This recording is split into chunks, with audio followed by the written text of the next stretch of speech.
پیارے ناظرین، السلام علیکم۔ آج ہم قرآن پاک کو ترجمہ کے ساتھ پڑھنا اور سیکھنا شروع کریں گے۔ پہلی سورت ہے سورہ فاتحہ۔ سورہ فاتحہ اگرچہ قرآن حکیم کی مختصر سورتوں میں سے ہے، اس کی کل 7 آیات ہیں، لیکن یہ قرآن حکیم کی عظیم ترین سورت ہے۔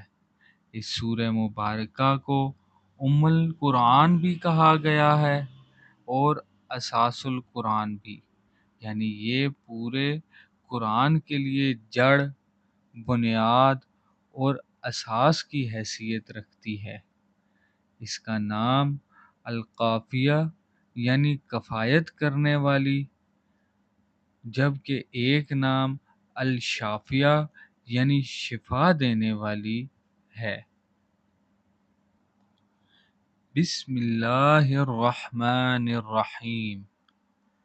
اللہ کے نام سے شروع جو بڑا مہربان اور نہایت رحم والا ہے۔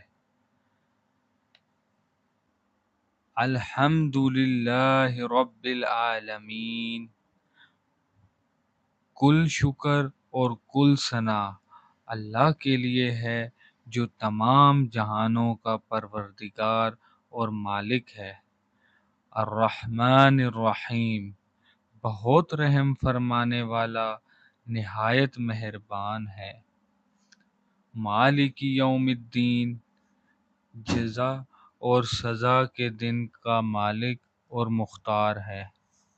ایاک نعبد و ایاک نستعین، ہم صرف تیری ہی بندگی کرتے ہیں اور کرتے رہیں گے، اور ہم صرف تجھ ہی سے مدد چاہتے ہیں اور چاہتے رہیں گے۔ اہدنا الصراط المستقیم، اے رب ہمارے، ہمیں ہدایت بخش سیدھی راہ کی۔ صراط الذین انعمت علیہم، راہ ان لوگوں کی جن پر تیرا انعام ہوا۔ غیر المغضوب علیہم ولا الضالین، جو نہ تو مغضوب ہوئے اور نہ گمراہ۔ آمین ثم آمین۔ پیارے ناظرین، اس طرح کی اور ویڈیوز دیکھنے کے لیے ہمارے چینل کو سبسکرائب ضرور کیجیے گا۔ شکریہ۔